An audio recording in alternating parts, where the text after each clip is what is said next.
Educação e tecnologia pra transformar. Inclusão, diálogo e equidade no ar. Porque aprender é direito de todos sem exceção. Conhecimento que conecta. Certo, vamos desvendar isso. O que exatamente faz a gente ser quem a gente é? Essa é a grande pergunta. Né? Tipo, é a nossa biologia pura?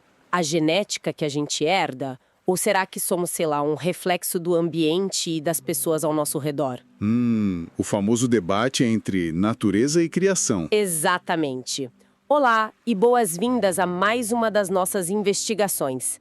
Hoje a nossa análise aprofundada parte de um material bem curioso. Muito curioso, para falar a verdade. Não temos aqui um livro de 1000 páginas. A nossa fonte de hoje é um conjunto de anotações extremamente concisas, mas muito ricas. São anotações sobre Henri Wallon. Isso. E a nossa missão hoje é desempacotar essas notas e entender como as ideias desse autor revolucionam a forma como pensamos o desenvolvimento humano. Porque a resposta das nossas fontes para aquela minha pergunta inicial é bem clara. Não dá para separar as duas coisas. Não dá mesmo. O que temos aqui é a chave para uma teoria muito profunda. A teoria socioafetiva. E o mais legal de ter anotações tão curtas assim é que a gente precisa ler as entrelinhas, né? Com certeza. O Wallon não escolhe um lado nesse debate. As fontes confirmam isso. Mas antes da gente entrar na teoria em si, as anotações trazem um perfil bem interessante dele. Ah, sim, logo na primeira linha. A fonte descreve o Wallon com 3 profissões: filósofo, médico e psicólogo. E o que é fascinante aqui é entender o porquê disso importa tanto. Pois é, porque hoje em dia a gente vê uma hiperespecialização em tudo. O cara estuda uma célula específica a vida inteira. E de repente a gente tem um pensador que atua nessas 3 áreas gigantes. Mas pensa bem, essa visão em 3 frentes permite a ele olhar para o ser humano de uma forma muito holística. É uma lente tripla. A medicina traz a compreensão do corpo físico, do orgânico, o cérebro, os músculos, o crescimento. Tá, a base biológica. Exato. Aí entra a psicologia, que observa a mente, os comportamentos, as emoções e, por fim, a filosofia. Que seria para buscar o significado mais profundo disso tudo. Precisamente. A filosofia amarra o significado do indivíduo no mundo. Sem essas 3 pontas, você corre o risco de reduzir a pessoa a só química ou só intelecto. Fica incompleto. É raro ver alguém que consegue cruzar tantas disciplinas hoje em dia. E tem mais um detalhe ali no perfil dele nas nossas notas. A influência teórica? Isso. A fonte pontua que ele foi influenciado pelo marxismo. E bom, a gente sabe que na história da psicologia o pano de fundo importa muito. Como é que essa influência aparece na teoria dele, segundo o que estamos analisando? Olha, de uma forma puramente analítica, na esfera da psicologia e da filosofia, essa influência geralmente se traduz numa visão materialista. Tá, mas o que isso significa na prática para o desenvolvimento? Significa a crença de que o ambiente material, as condições sociais reais e o contexto histórico são fundamentais para moldar o indivíduo. Ah, entendi. Então a criança não se desenvolve no vácuo. Já de jeito nenhum. A estrutura da sociedade, os recursos disponíveis na época, tudo isso é uma força ativa no desenvolvimento daquela mente. É uma dinâmica muito rica. Você tem a biologia de um lado, a mente do outro e o ambiente material empurrando tudo. O que nos leva direto para o coração dessa fonte. O nome da teoria. A teoria socioafetiva. Teoria socioafetiva. As anotações destacam bem que ela valoriza aspectos sociais e afetivos. E se a gente pensa no aprendizado de uma forma bem cotidiana, tipo, aprender não é como um robô baixando dados na internet. Não mesmo. Essa é a grande ruptura. Você precisa da conexão emocional, tem que ter o afeto.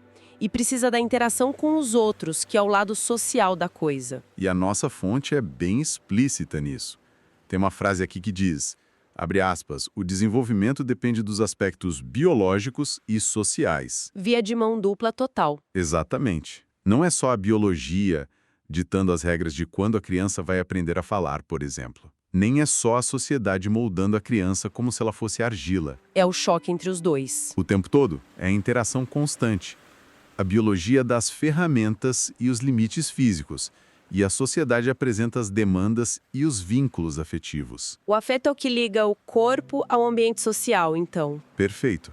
É o motor do desenvolvimento. Aqui é que a coisa fica realmente interessante. Porque as nossas anotações não param na teoria geral. Elas trazem um mapa de como esse desenvolvimento acontece na prática. Uma progressão bem clara. Sim, dividida em 5 estágios específicos. A fonte só nos dá os nomes desses estágios, mas com o que a gente já discutiu sobre biologia, afeto e sociedade, dá pra gente explorar cada um deles. Vamos lá.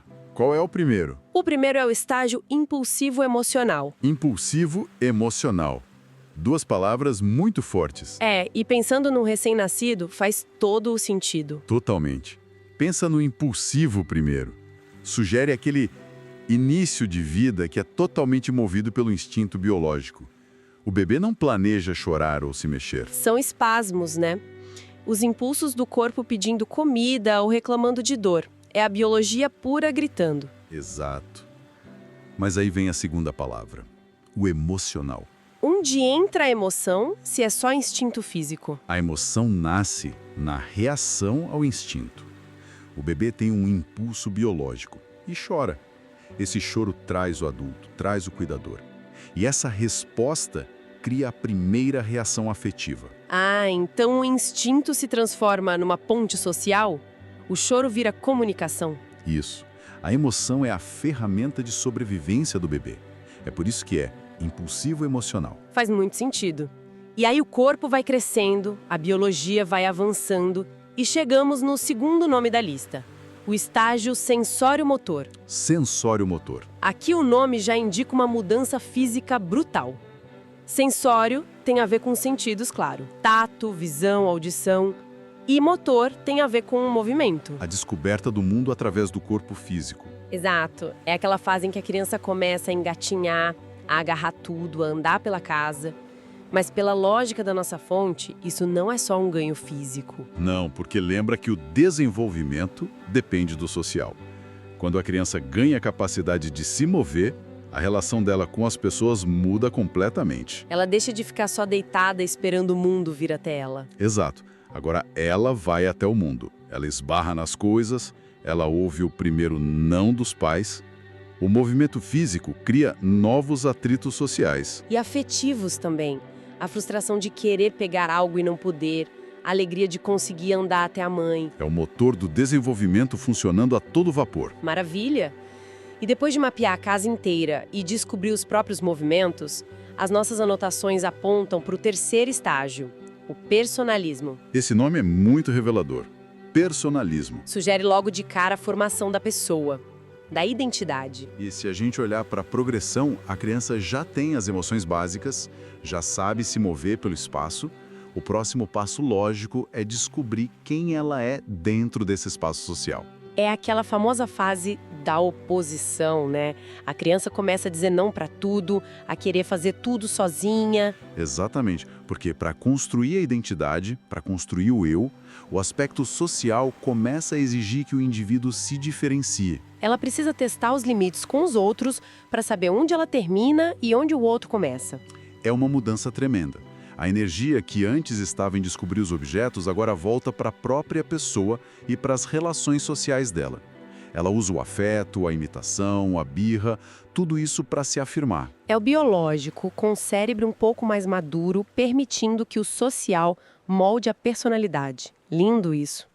Aí a fonte nos leva para o quarto estágio, o estágio categorial. Categorial, uma palavra bem mais abstrata. Sim.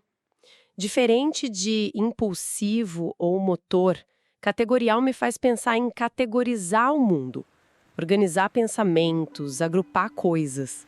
E é exatamente essa dedução mais lógica, uma fase mais intelectual ou racional. Coincide com a idade de ir para a escola, talvez. Com certeza. O corpo biológico agora permite um pensamento mais estruturado.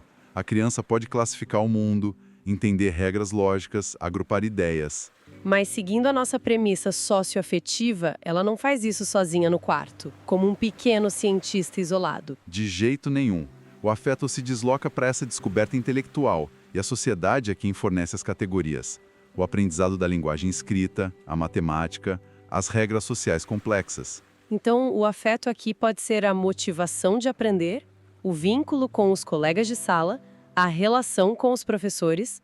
A cognição precisa dessa energia afetiva para funcionar. O que nos leva àquela via de mão dupla que as anotações mencionaram.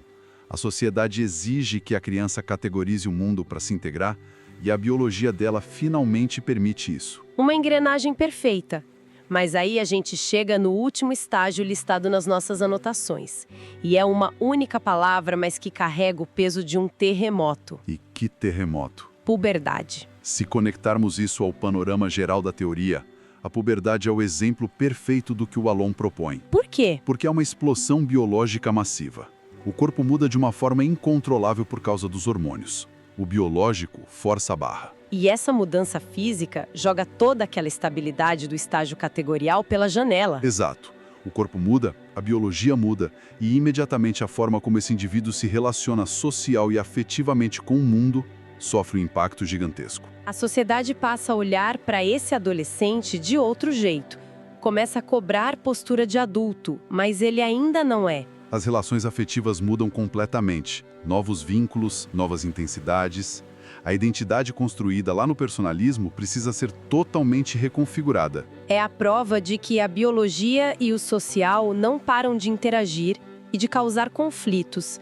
E é o afeto que tem que mediar essa loucura toda. É a síntese brilhante de tudo que a gente discutiu. Realmente, analisar apenas essas palavras curtas na fonte já nos dá uma dimensão imensa da jornada humana. Aprofunda muito a nossa compreensão das notas originais. Então, o que tudo isso significa para nós no final das contas? É a hora de amarrar os conceitos. Sim, a teoria socioafetiva de Henry Wallon, alimentada por essa visão genial dele como médico, filósofo e psicólogo, nos ensina uma lição fundamental.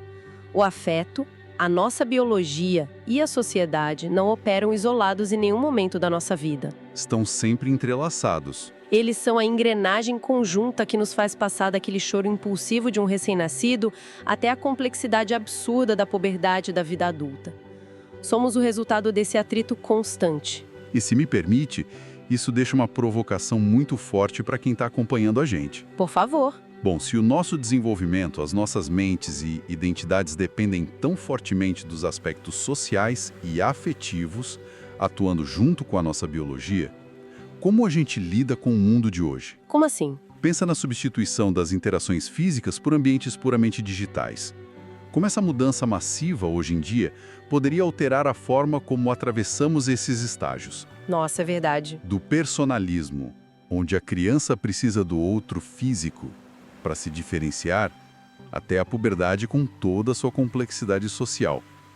Se o ambiente material muda tanto, como isso reescreve o nosso desenvolvimento? Uma reflexão incrível para nossa audiência levar consigo. O ambiente material mudou, então a forma como a engrenagem gira também vai mudar. Sem dúvida. Fica aí o pensamento para a gente matutar. E com essa provocação excelente, encerramos a nossa investigação de hoje. Quero agradecer imensamente pelo tempo de quem ouve a gente. É muito empolgante compartilhar e desempacotar descobertas tão ricas a partir de notas tão curtas. Foi um prazer analisar isso tudo. Continuem questionando o que faz de nós quem somos e observando essas teorias na prática do dia a dia. Um forte abraço para todo mundo e até a nossa próxima análise aprofundada.